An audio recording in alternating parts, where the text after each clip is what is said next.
Halo semuanya, balik lagi bersama gua Nazar.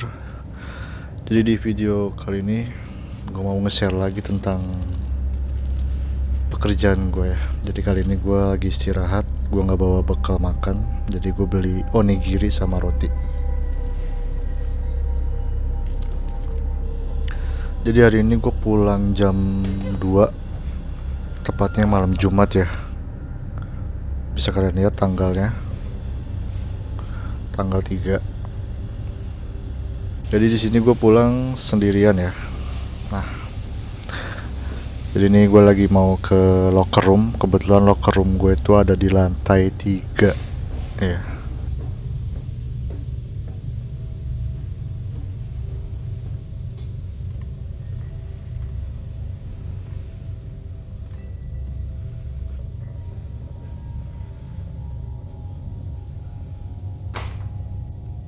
Jadi untuk video kali ini gue bawa alat tambahan berupa lighting ya. Jadi lighting ini sebenarnya lighting bukan untuk outdoor ya, tapi lebih ke arah lighting untuk indoor. Cuman ya gue cuma punya lighting ini dan gue pengen tahu hasilnya itu bisa ketangkep gak di gambar gitu untuk direkam. Oke, sekarang gue udah keluar dari PT. Ini benar-benar gue sendirian ya, nggak ada temen. Pulang jam 2 malam Jumat. Dan ini hasilnya gue coba lumayan. Jadi gue putusin buat ngerekam pakai handphone. Karena kalau pakai action cam gue udah pernah nyoba tadi barusan, cuman nggak ada gambarnya, gelap banget. Ini gue lagi jalan mau ke parkiran, karena dari parkiran ke perusahaan gue itu lumayan jalannya sekitar 2 menit.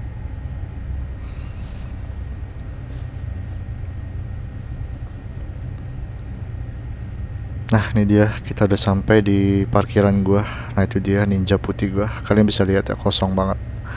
Jadi ini 3 sepeda ini tuh mereka pada masuk jam 8 malam, pulang jam 5 pagi. Cuma gue doang yang masuk jam 5 dan pulang jam 2. Nggak lembur ya.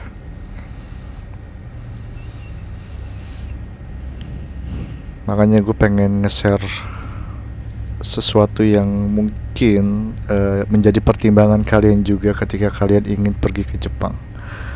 Jadi gue harap kalian juga nonton video yang cara berangkat kerja ke Jepang ya. Jadi kalian nonton itu dulu, nanti bakal gue bikin nyambung lah gitu konsep videonya gitu ya. Oke, ini udah gue coba. Gue taruh senternya di keranjang depan, jadi kayak motor. Sebenarnya sepedanya ada lampu juga sih di bawah. Kayak kalau buat mata normal manusia masih kelihatan gitu senter dari sepedanya. Cuma kan ini buat kebutuhan record, jadi gue harus tambahin lighting juga biar gambarnya lebih jelas. Oke, ini gue coba pasang kameranya dulu, HP-nya di badan gue. Oke, kita coba dulu ya.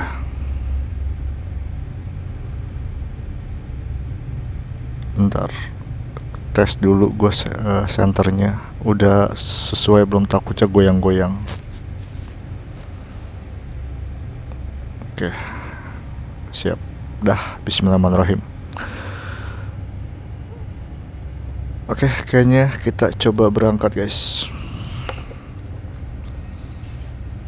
Nah di depan PT gue itu PT juga. Jadi PT-nya di sini tuh PT kecil semua ya, yang di sekitaran PT gue itu. Jadi gak ada aktivitas malam juga, cuma di PT gue doang kok nggak salah yang ada aktivitas shift malamnya ya. Bentar, kayaknya kamera gue ini nggak bisa madep ke depan deh, karena aksesoris yang gue pakai ini harusnya untuk action cam biasa gue mulung. Gue nggak pernah pakai buat HP, jadinya angle-nya itu kurang, atau view-nya kurang bisa gue atur. Bentar guys, gue benerin dulu. Kayaknya nggak bisa, jadi gue mutusin buat ngerekamnya itu pakai pakai tangan ya. Jadi gue nyetirnya itu pakai tangan satu, tangan satunya lagi untuk megang handphonenya.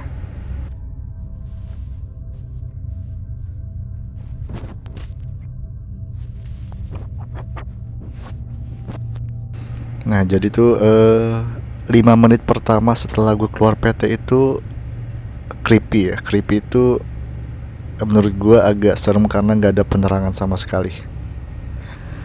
Itu 5 menit pertama ya. Nanti kalian bisa ngeliat sendiri gimana sensasinya gue pulang kerja sendirian jam 2 malam. Pokoknya benar-benar nggak ada penerangan. Penerangannya tuh cuman ya ini sedikit banget gitu.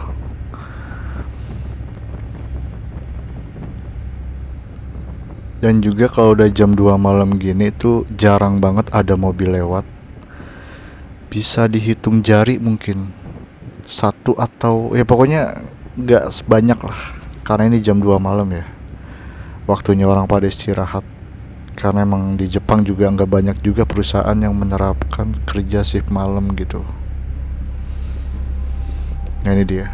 Jadi kalau kalian pengen tahunya itu tonton video yang ini dulu ya, cara berangkat gue. Karena kan di situ versi siangnya tuh gue pulang. Nah ini versi malamnya. Ngomong-ngomongin juga soal mistis ya. Ya sebenarnya sih ada hal-hal mistis kayak gitu di Jepang. Cuman karena mungkin apa ya, mungkin budayanya berbeda dengan kita. Jadi kurang begitu gimana ya sensasinya gitu loh. Bukannya gue berani atau sok-sok berani, enggak. Cuman kayak ya gue berani kalau di sini, cuma kalau di Indonesia kayak posisi begini sendiri gue nggak berani pulang. Apalagi naik sepeda. Lihat ya, lampu merahnya sepi banget, nggak ada mobil sama sekali. Nah di posisi ini nih, ini dari sini itu bener-bener serem menurut gue karena nggak ada penerangan sama sekali, sumpah. Kirinya sawah, kanannya itu kayak apa ya, pohon-pohon gitu loh. Nah ini kan di sini jalur sawah ya. Video yang kemarin gue itu kan gue lewat sawah, cuman kali ini gue nggak lewat sawah ya. Kita lewat jalur utama.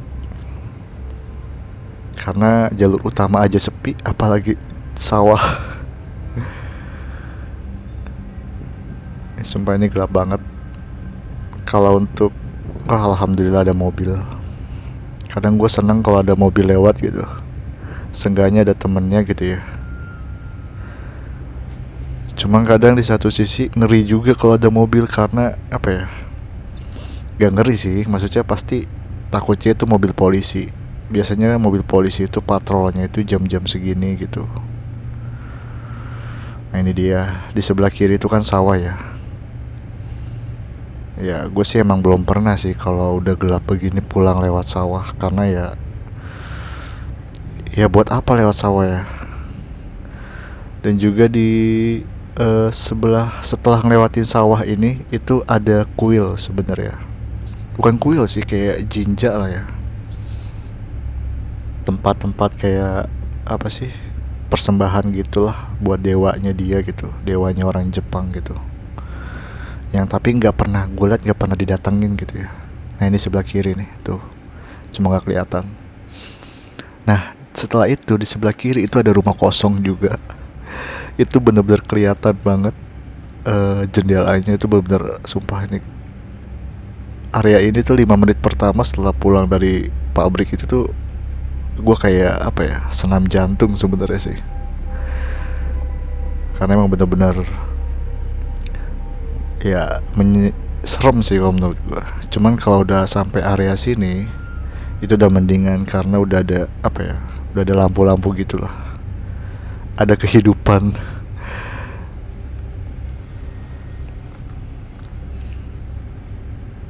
Jadi ya emang orang Jepang itu kalau malam itu semua rata-rata pada matiin lampu ya guys ya.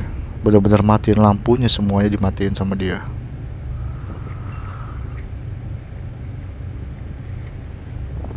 Jadi di sini tuh udah ada Lawson. Lawson itu dia buka 24 jam.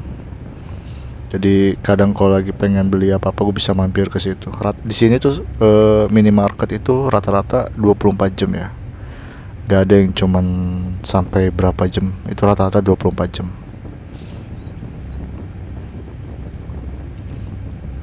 Itu juga ada wartegnya Jepang. Oke, jadi kenapa apa namanya gelap banget? Emang di sini tuh orang Jepang itu kalau malam itu semua lampu bakal dimatiin sama mereka, termasuk lampu teras, lampu semuanya, bener-bener kayak orang mati lampu gitu loh. Karena emang budaya mereka itu mereka menghemat listrik ya. Jadi ketika sesuatu hal yang dirasa percuma mereka bakal atau nggak dibutuhin mereka bakal ya udah nggak bakal dinyalain gitu. Nah ini sebelah kiri gue pohon bambu, karena di Jepang itu banyak banget pohon bambu ya. Tapi bener-bener feelnya berbeda banget pohon bambunya sama pohon bambu di kita ya. Nah itu dia guys. Jadi sebelah kiri itu adalah sawah yang kemarin gue lewatin ya. Nanti kita nembusnya ke lewat situ. Nggak ada penerangan sama sekali loh di sawah. Nanti nembusnya bakal di sini juga ketemunya kok.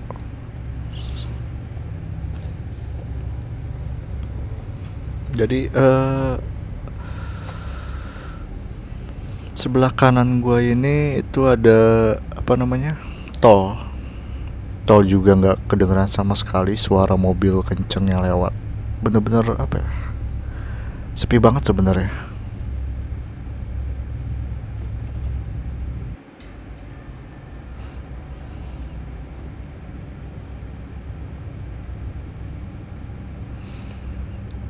Jadi gue sih cuma pengen bilang aja. Jadi kalau kalian ke Jepang, kalian tuh juga harus siap sama sesuatu hal yang gak kalian duga. Contohnya kayak gini, misalkan kayak tempat kalian gitu ya, eh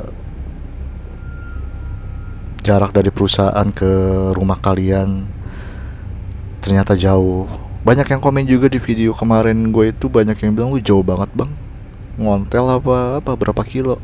Padahal sebenarnya menurut gue deket ya, karena cuman naik sepeda itu 15 menit.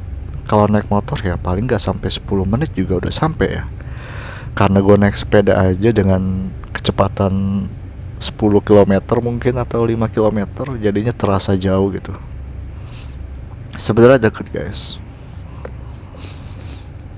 Jadi balik lagi ya ke topik tadi. Jadi banyak hal-hal yang gak terduga. Mungkin kalian mikirnya enak kali ya di Jepang, wah enak, gaji gede, jalan-jalan. Jadi pikirin juga beberapa faktor yang gak kalian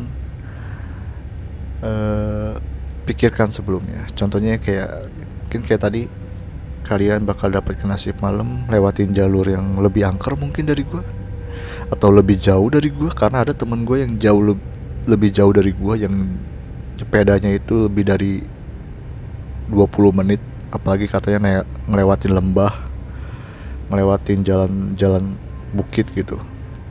Kalau gue alhamdulillah lebih enak karena jalurnya bisa dibilang datar sebenarnya. Karena kan emang di Jepang itu rata-rata datarannya itu perbukitan ya. Jadi jalurnya itu naik turun.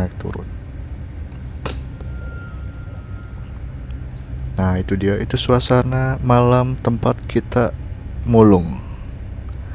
Kalian bisa lihat ya, ini dia tempat mulung suasananya di malam hari.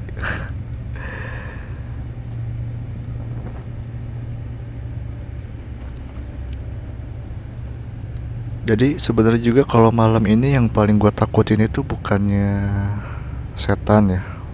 Yang gue takutin itu juga bukan begal karena ini di Jepang. Yang gue takutin itu adalah pengendara mobil yang mabuk. Karena ada beberapa kasus juga pengendara mobil yang mabuk terus nabrak pengguna jalan seperti pesepeda gitu atau pejalan kaki di malam hari ya. Ada banyak juga kasusnya, apalagi ini di daerah yang sepi kayak begini, jarang ada patrol juga. Dan juga biasanya memang patrol mobil polisi itu jam-jam segini. Kalau mereka lewat pasti gue bakal diberhentiin kok. Guys sebentar, ini kamera gue kayaknya udah mati. Oke, kita jalan lagi. Nah biasanya emang kalau ada mobil polisi lewat ketemu sama gue, biasanya gue diberhentiin, pasti diberhentiin dengan alasan nanyain KTP, terus ngecek nomor rangka sepeda gue gitu. Terus nomor sepeda gue ini terdaftar atau enggak gitu.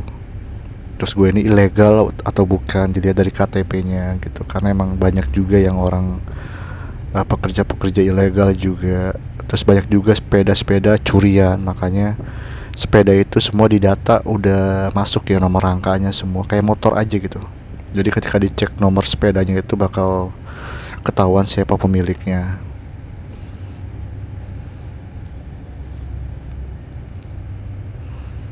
Jadi di Jepang ini juga sebenarnya gue pengen banyak cerita tentang yang gak enaknya dulu ya, karena gue pengen kalian juga tahu sisi gak enaknya ketika kerja di Jepang. Jadi jangan kalian itu terbuai sama sesuatu yang manis-manis dulu, karena kalau di konsep pikiran gue tuh suatu hal yang pengen gue jalanin, gue mikir pahitnya dulu. Jadi gue nggak mau mikir berhasilnya dulu, alias gue nggak mau ekspektasi gue tinggi dulu. Buat apa fungsinya? Buat menekan mental kita ya.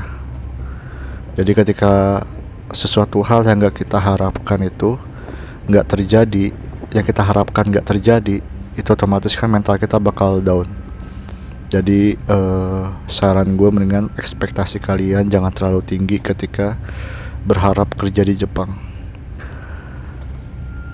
Dan juga kenapa alasan gue pulang jam 2 masuk jam 5 itu karena memang sekarang itu Februari ini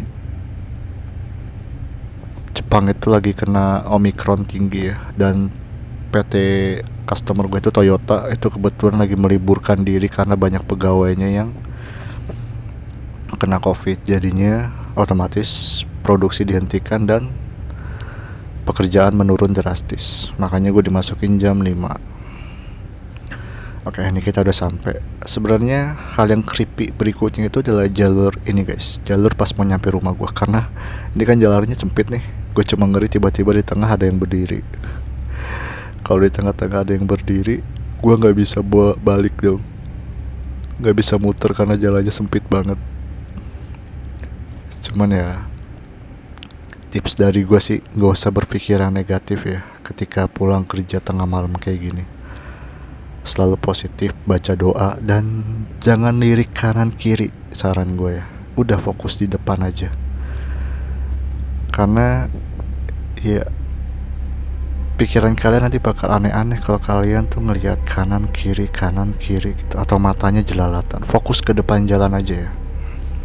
Dan juga pikiran jangan kosong sebenarnya. Karena gue juga punya temen juga ada gitu, cewek kalau nggak salah pernah kesurupan juga di Jepang. Tapi kalau untuk cowok gue nggak pernah denger ya. Jadi saran gue kalau kondisi kalian dapat seperti kayak gini, itu jangan takut, baca doa.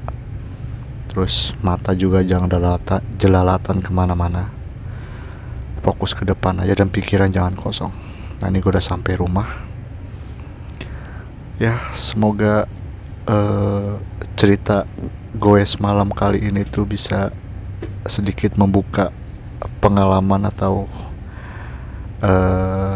cerita untuk kalian. Next video gue bakal cerita juga tentang, nge-share juga tentang kehidupan gue selain mulung ya.